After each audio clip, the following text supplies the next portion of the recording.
कार्यक्रमको सञ्चालकज्यू, आजको यो सङ्घीय लोकतान्त्रिक राष्ट्रिय मञ्च राजनीतिक भेटघाटका अन्तर्क्रिया कार्यक्रमका सभाध्यक्षज्यू, त्यसै गरेर प्रमुख अतिथि सङ्घीय लोकतान्त्रिक राष्ट्रिय मञ्चका तथा पहिचानवादी नेता अध्यक्षज्यू हिमालयन मिराज्यू, त्यसै गरेर त्यस्ता आसीन अतिथिज्यूहरू र उपस्थित सम्पूर्ण महानुभावहरूमा नमस्कार, सेवारो, जय लिम्बुवान, जय दलित शिल्पी, सङ्घीय अभिवादन भन्न चाहन्छु।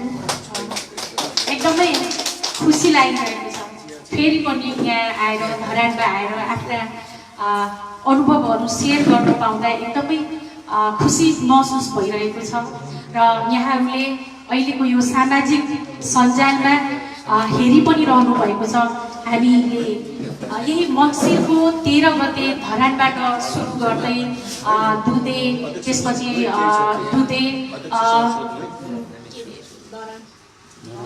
दमक, दुधे होइन, त्यसपछि टाढी हुँदै अनि सिरा सप्तरी हुँदै हामीले चाहिँ सुदूरपश्चिम यहाँबाट सुरु गरेको हाम्रो मेची महाकाली अभियान सुदूरपश्चिममा गएर र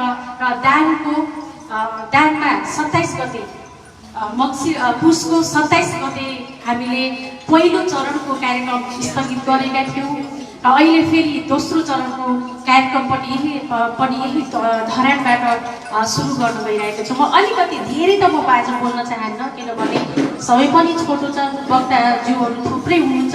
अलिकति मैले अनुभव भन्न चाहेँ। अब जुन सङ्घीय लोकतान्त्रिक राष्ट्रिय मञ्च जुन पहिलाको सिनेरियो हजुरहरूले हेर्नुभएको थियो, त्योभन्दा धेरै फरक भएको मैले पनि महसुस गरेकी छु र यहाँहरूले पनि महसुस गर्नुभएको छ। किनभने अब हाम्रो सङ्घीय लोकतान्त्रिक राष्ट्रिय मञ्च सुदूरपश्चिमको पनि कुना कचरा कन्नारामा पुगिसकेको अवस्था छ, जुन यहाँहरूले सामाजिक सञ्जालमा हेरिसक्नु भएको छ। साँच्चै भन्नुपर्दाखेरि एकदमै खुसी पनि लाग्छ। अघि पनि हाम्रो अध्यक्षज्यूले पनि भनिसक्नुभयो, जब हामी अथवा म व्यक्तिगत रूपमा हाम्रो सुदूरपश्चिमका कुना काप्चाका ओडामा जिल्लाका दाजुभाइ तथा दिदीबहिनीहरूसँग बसेर कुरा गर्थे, सङ्घीय लोकतान्त्रिक राष्ट्रिय मञ्च, सँगै दलित शिल्पी मञ्च भन्दाखेरि उहाँहरू अनौठो हुनुहुन्थ्यो। मञ्च भनिया छ, यो पार्टी हो कि होइन, पार्टी हो कि अथवा अहिले त थुप्रै सामाजिक सञ्जालहरू अथवा लुज फोरमहरू थुप्रै भइरहेका छन्, त्यो लुज फोरम हो कि के हो भनेर पनि कन्फ्युज हुनुहुन्थ्यो। जब त्यहाँ हामीले कुरा राख्यौँ, हामी यसो गर्न खोजिरहेछौँ अथवा हामीले आफ्नो पहिचान खोजिरहेछौँ, अस्तित्व खोजिरहेछौँ, आत्मसम्मानका साथ बाँच्नको लागि आफ्नो नेतृत्व लिँदै आफ्नो आवाज आफै उठाउनु पर्छ है भन्ने कुरा गर्न खोजिरहेछौँ भन्ने थुप्रै कुराहरू गर्दाखेरि उहाँहरूलाई साँच्चै भन्यो भने एकदमै उत्साहित हुनुभएको छ। अहिलेसम्म हामी थुप्रै ठाउँमा गयौँ, म सुदूरपश्चिमकै कुरा गर्छु। सुदूरपश्चिममा हामी सुर्खेतबाट हामीले सुरु गरेका थियौँ, 17 र 18 गतेबाट हामीले सुरु गऱ्यौँ। त्यहाँबाट सुर्खेतमा 2 दिन कार्यक्रम गऱ्यौँ। 1 दिन गर्ने कि भनेको त्यहाँको एकदमै डिमान्ड भएपछि हामीले त्यहाँ 2 दिन कार्यक्रम गरेका छौँ। त्यहाँको पनि उपस्थिति एकदमै राम्रो भएको थियो र म उहाँ एकजना सरको नाम चाहिँ भुलेँ, उहाँ सरलाई कहिले भुल्न सक्दिनँ। उहाँ लगभग उमेरले 77-75 वर्षको 72-75 वर्षको हुनुहुन्थ्यो। उहाँले के भन्नुभयो भने मेरो जीवनमा यत्रो उमेरमा थुप्रै उसमा पार्टीमा पनि लागे अथवा काम गरे, तर आज यो जुन सङ्घीय लोकतान्त्रिक मञ्च आएको छ, जुन त्यहाँ मगर साथीहरू थुप्रो हुनुहुन्छ, मगर समुदाय थुप्रो छ, जुन मद्रास राज्य चाहिन्छ भनेर आफ्नो पहिचानको हाम्रो भाषा लुकेको छ, हामी त्यो स्थापित गर्न चाहन्छौँ भनेर हाम्रो मुद्दा ल्याउने ऊ भनेकै सायद सङ्घीय लोकतान्त्रिक। अबको मेरो जति पनि उमेर छ म यही सङ्घीय लोकतान्त्रिक राष्ट्रिय मञ्चमा म समर्पित गर्न चाहन्छु, मलाई संयोजक बनाइयोस् भनेर उहाँले उद्घोष गर्नुभयो, उहाँले संयोजक गरेर र सुर्खेतमा एकजना सर हुनुहुन्छ महेन्द्र विद्रोही भन्ने, उहाँ नामै विद्रोही मान्छे नै विद्रोही हुनुहुन्छ, उहाँ दलित समुदायको हुनुहुन्छ। उहाँले पनि एकदमै खटिरहनु भएको छ र उहाँले अहिले के गर्नुभएको छ भने प्रदेश नम्बर 6 लाई नमुना बनाएर चाहिँ देखाउँछु। शर्मिला म्याडम, हामी नमुना बनाउँछु, तपाईँ चाहिँ अरू चिन्तै नगर्नुहोस्। हामी अब उहाँ खटिन थाल्नुभयो। अघि पनि भन्यो, अब वास्तवमा भन्यो भने हामीले यो जुन 2 वर्ष छ त्यो 2 वर्ष त हामीलाई न त खाने समय छ न बस्ने समय छ, रेस्ट गर्ने त कुरै नगरौँ। र यो 2 वर्ष हामी यसरी लाग्यौँ भने यस्ता जुन बहुमतका कुरा गर्दैछौँ, जुन अन्य पार्टीको नाम लिन चाहँदैन, यिनी भुसिना सर हुन्छ भन्ने सोच्दा हुन्छ। हामीले सोच्न सुरु गऱ्यौँ कि भुसी नै हुनेवाला छ, किनभने अब हाम्रो मञ्च हाम्रो सँगै लोकतान्त्रिक बस त्यहाँसम्म पुगिसकेको अवस्था छ। एकदम जुर्मुराएको म यति उत्साहित भएकी छु, यति उत्साहित भएकी छु। जब जब जुन जुन ठाउँमा गयौँ, हामीले दाङमा गयौँ, दाङमा एकदम बोलाउनु भयो। त्यहाँ एकजना केशव परियार भन्ने हुनुहुन्छ र एकजना समथिङ के कार्की हुनुहुन्छ। उहाँ दुईजनाले ल सकिलाजी तपाईँ आउनुपर्छ, तपाईँले यहाँ आएर तपाईँको प्रशिक्षण तपाईँको टिमलाई लिएर आउनुहोस्, तपाईँको प्रशिक्षण दिनुहोस्, हामी तयार हुन्छौँ भन्ने कुरा उहाँहरूले गर्नुभयो। हामी त्यहाँ गयौँ, त्यहाँ यति उत्साहित हुनुभएको छ। त्यहाँ थुप्रै त्यहाँ आदिवासी जनजाति थारू समुदाय हुनुहुन्थ्यो र विशेष गरेर बाहुल्यता दलित समुदायको हुनुहुन्थ्यो। उहाँ पनि एकदम उत्साहित हुनुभएको छ। र दाङकोमा दुःख अलिकति के भयो भने हामीले घोराइमा कार्यक्रम गऱ्यौँ, तर तुलसीपुरमा पनि तपाईँहरूले कार्यक्रम गर्नुपर्छ भनेर एकदमै लाग्नु भएको थियो। तर हामी केही कारणवश हामीले 3-4वटा ठाउँमा हामीले क्यान्सल गर्न पर्यो। जस्तो दाङको तुलसीपुरमा हामीले कार्यक्रम गर्न सकेनौँ। त्यसै गरेर भैरवामा धेरै बोलाइरहनु भएको थियो, भैरवामा एकजना सर हुनुहुन्छ, उहाँले बोलाइरहनु भएको थियो, त्यहाँ हामीले गर्न सकेनौँ। चितवनमा गर्ने भनेका थियौँ, त्यहाँ गर्न सकेनौँ। त्यसै गरेर बुटोलमा रेशम परियार भन्ने हुनुहुन्छ, उहाँले पनि ल दिदी यहाँ चाहिँ कार्यक्रम गर्नुपर्छ भन्नुभएको थियो। 4-5वटा ठाउँमा जनताले अथवा हाम्रो समुदायले बोलाइ गरिरहँदा पनि हामी अलिक जान नसकेनौँ। केही यो भर्खर माघे सङ्क्रान्ति पनि आएको, के पर्व पनि आयो, अनि एकदम लामो भयो कि हामीलाई हुँदाहुँदै एउटा अनुभव पनि बताउन चाहन्छु। किनभने निरन्तर रातभरि हिँड्ने, दिनभरि कार्यक्रम गर्ने गर्दा एउटा ठाउँमा त के पनि भयो भन्दाखेरि बोलिरहँदाखेरि म कार्यक्रम के अरे भाषण गर्दैछु कि कार्यक्रम सञ्चालन गर्न लाग्छु, कन्फ्युज हुने अवस्था पनि हुने भयो। भनाइको मतलब यति हामी व्यस्तता भइरहेका छौँ हो। त्यस कारणले म के भन्न चाहन्छु भने अब हामी 2 वर्ष हामीले अहोरात्र भयो नि अहोरात्र खटिनै पर्छ। र अघि हाम्रो अध्यक्षज्यूले पनि भनिसक्नुभयो हाम्रो मेची महाकाली अभियान हामी सुरु गर्न गइरहेछौँ र अर्थको पनि सवाल भइरहेछ। अब हामी जहाँ जान्छौँ उहाँले मागिरहनु भएको छ, खै त तपाईँहरूको विधान खै, तपाईँहरूको डकुमेन्ट्स खै त, कम्प्लेटहरू खै, पर्छ के? किनभने 15 वर्ष लिम्बुवान अथवा अरू 9 जिल्लामा त तपाईँहरूले खुकुरी भनेको एकदमै घर घरमै पुगिसकेको लिम्बुवान मञ्च के अरे सँगै लोकतान्त्रिक राष्ट्रिय मञ्च भनेर हुन्छ। तर उतातिर पश्चिमतिर जस्तो दाङ, सुर्खेत होइन, बुटोल, भैरवा अझ के अरे सुदूरपश्चिमको 9 जिल्लामा यो नपुगिसकेको अवस्था छ। तर त्यहाँ जाँदाखेरि उहाँहरूले खोजिरहनु भएको छ। र अर्को कुरा म के पनि भन्न चाहन्छु, उहाँले आफ्नो नेतृत्व, सही नेतृत्व खोजिरहनु भएको छ। पटक पटक के भन्नुभएको छ, हाम्रो मुद्दालाई स्थापित गर्ने यदि कुनै छ भने हामी सम्पूर्ण त्यागेर आउँछौँ। हाम्रो यो 1 महिने 1.5 महिने जुन अभियानमा हामी हिँड्यौँ, उहाँहरूले के भन्नु, ठुल्ठुलो दिग्गज व्यक्तित्वहरू, विभिन्न पार्टीका मेन पोस्टमा बसेका साथीहरूले एउटै प्रतिबद्धता गर्नुभएको छ। अहिले हामी यो पार्टीमा केही उसमा लागेका छौँ, तपाईँहरू अगाडि बढ्नुहोस्, हाम्रो 100% समर्थन छन् र केही दिन केही महिनापछि हामी यो पार्टीमा आउन तयार छौँ, हामी आउँछौँ, फुलेर आउँछौँ भनेर लाग्नुपर्छ। त्योभन्दा खुसीको कुराहरू केही पनि हुन सक्दैन। त्यसकारण अब भन्छु 6 महिना मात्र पनि हामीले खट्यो भने 6 महिनामा यसको रिजल्ट हेर्न सक्नुहुन्छ। यो सङ्घीय लोकतान्त्रिक राष्ट्रिय मञ्च मेचीदेखि महाकालीका कुनै पनि जिल्लामा बाँकी रहँदैन। यो प्रतिबद्धता पनि हामी गर्न चाहन्छौँ, जसका लागि यो केन्द्रीय टोली चाहिँ हामी खटिरहेका छौँ र लागिरहेका छौँ। हिजोको दिनमा साँच्चै भन्यो भने हामीहरूले बुझेकै रहेका छौँ। के बुझाइरहेछ साँच्चै भन्यो भने जसको हातमा यो राजनीतिक र बागडोर हुन्छ नि, उसैको हातमा यो गोजीमा भनौँ अथवा उसैको हातमा न्याय, प्रशासन जति पनि चिजहरू छ उसैको हातमा हुन्छ। तर हामीले राजनीति किन नबुझिरहेको छौँ भने अहिलेसम्म साँच्चै भन्यो भने हामीहरूले त बाहुनको अथवा बाहुनहरूकै झोली ड्याब्री भएर पो हिँडिरहेका छौँ। किन हिँडिरहेका छौँ भने हामीले त बुझेकै रहेछौँ कि उहाँहरू किन भनिन्छ नि के अरे पोलिटिक्स इज डटी गेम है, राजनीति गर्नु हुँदैन। हामीलाई सिकाइएको हो कि आदिवासी जनजाति, दलित, थारू समुदायलाई राजनीति गर्नै हुँदैन भन्छ। किन गर्नु हुँदैन भन्दाखेरि तपाईँ हामीले त्यो कुरा बुझ्छौँ। राजनीतिभित्रको नीति सबैभन्दा ठुलो कुरा त नीति रहेछ। त्यो नीति बुझ्नको लागि त राजनीति गर्नुपर्दो रहेछ। अब हामीलाई त्यो गर्नु हुँदैन कि हामी त्यहाँ बुझ्छौँ, पढ्छौँ, थाहा पाउँछौँ, जसले गर्दा उहाँहरूको जुन रणनीति छ फुटाउ र राजनीति गर, फुटाउ र हामी आफ्नो राजनीति गर भन्ने जुन सिस्टम छ त्यो हामीले थाहा पाउँछौँ भन्नको लागि तपाईँ हामी हाम्रो सानैदेखि नै त्यही सिकाइएको थियो, राजनीतिक पोलिटिक्स इज डर्टी गेम। तर अब त हामीले बुझ्नु पर्यो नि त, होइन?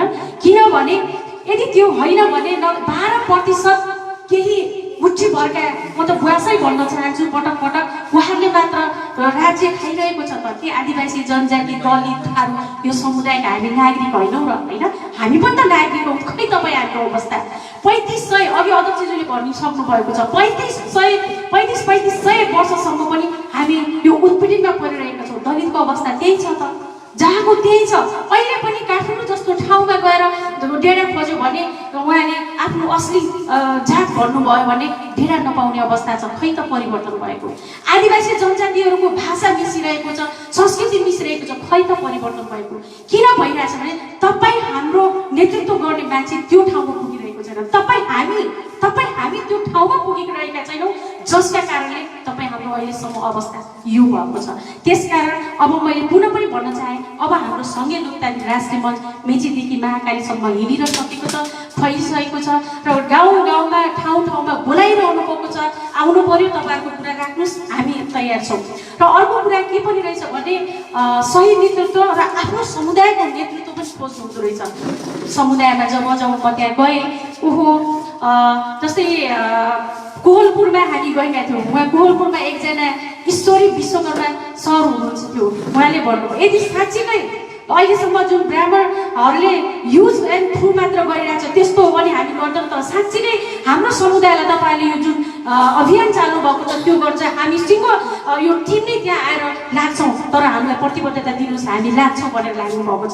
त्यसै गरेर हाम्रो अलिकति सुदूरपश्चिमको के भन्छ त्यो ठाउँको नाम, सुदूरपश्चिममा एउटा ठाउँमा गएका थियौँ, राजीपुरमा। अनि मसुरिया भन्ने ठाउँमा त्यहाँ डिबी सुनार भन्ने हुनुहुन्छ, त्यसै गरेर सन्तोष आउजी भन्नेदेखि लिएर उहाँहरूको एउटा यस्तो राम्रो टिम बनेको छ। त्यहाँ चाहिँ सम्पूर्ण दलित समुदायहरूले के गर्नुभएछ भन्दाखेरि पिकनिकको आयोजना गर्नुभएछ। एउटा घरबाट एकजना मान्छेलाई अनिवार्य नगए भने उठाएर भए पनि लगेर पिकनिकको आयोजना गर्नुभयो। पिकनिक गर्ने क्रममा त्यसपछि थुप्रै बहस गर्नुभयो, कहाँ छौँ त हामी, कुन ठाउँमा छौँ त यो समुदाय, दलित समुदाय किन यो भइरहेछ भन्ने कुरा गर्दै गर्दै अहिले उहाँहरूको एउटा यस्तो टिम बनेको छ। प्रत्येक वडा के अरे गाउँ घर वडा जिल्ला हुँदै जिल्लासम्म एउटा समिति बनेको छ, जुन समितिले के प्रण गरेको छ भने अब एमाले आओस्, नेपाली काङ्ग्रेस आओस्, कुनै पनि पार्टीका यदि आउँछन् भने उनीहरूलाई यो गाउँमा इन्ट्री नै गर्न नदिने भन्ने र उठाउनु पर्छ। किन त भन्दाखेरि 3500 वर्षसम्म हामीलाई त दमनमै राखिरहेको छ। हामी त युज मात्र, खालि भोटर मात्र भइरहेका रहेछौँ त। अब हाम्रो पालो पनि त्यो सत्तामा त्यो ठाउँमा पुग्नु पर्छ।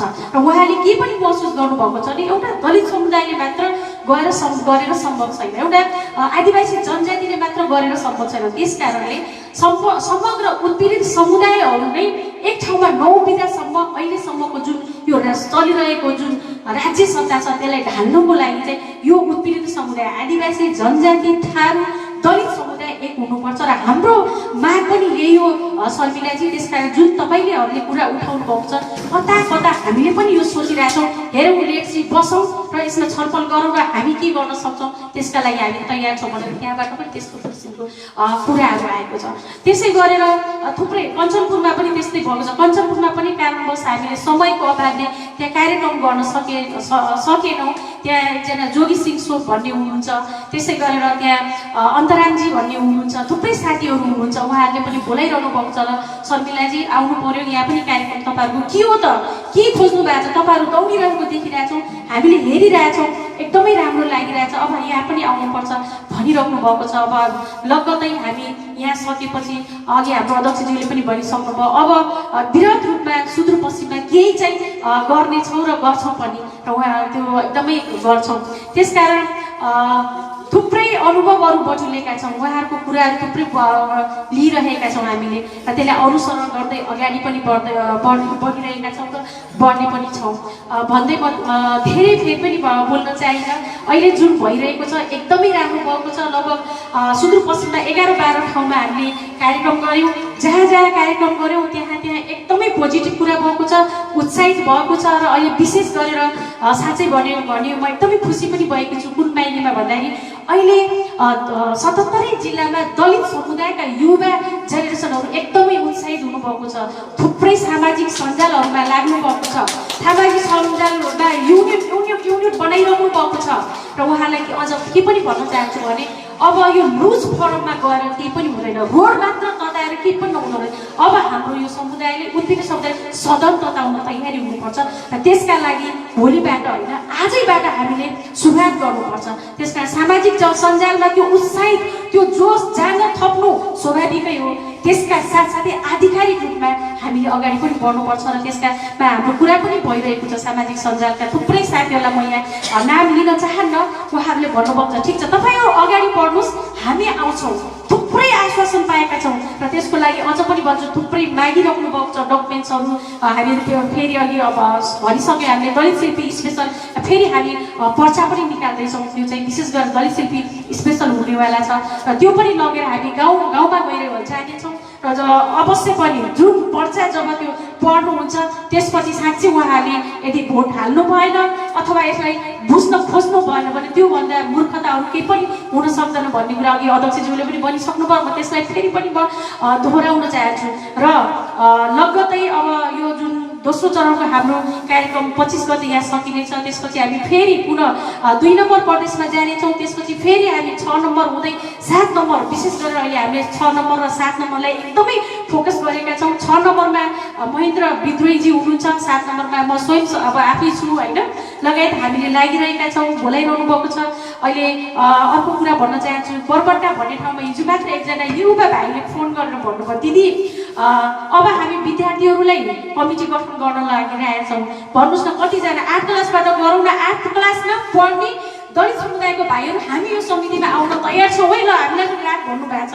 अनि मैले के भने 8 क्लास धेरै सानो हुन्छ, उहाँलाई अहिले पढ्न दिउँ, बरु 11 क्लासबाट 11 क्लासदेखि माथिको ब्याचलर मास्टर जति हुनुहुन्छ उहाँलाई समितिमा राख्नु। 8 क्लासको त भाइ बहिनी सानो, 8 क्लासमा पढ्ने भाइ पनि उत्साहित भएको छ कि हामी चाहिँ कमिटीमा आउन तयार छौँ भनेपछि अहिले सङ्घीय लोकतान्त्रिक राष्ट्रिय मञ्च साँच्चै भन्यो त्यहाँ त्यति उत्साहित भएर लागिरहेको छ भन्दै म मेरा भनाइहरू यही अन्त्य पनि गर्न चाहन्छु। पुनः भन्न चाहन्छु अब चाहिँ हाम्रो यो मञ्चमा अहोरात्र हामीले खट्यौँ भने मात्र 2 महिना के अरे 6 महिना मात्र हेरौँ, लेट्स सी 6 महिनामा हाम्रो यो मञ्च कहाँदेखि कहाँ पुगेछ, 2 वर्षमा त हामी के फोड्छौँ भन्ने प्रतिबद्धता गर्दै हुन्छ। यही अन्त्य गर्दै आफ्नो भनाइहरू। धन्यवाद।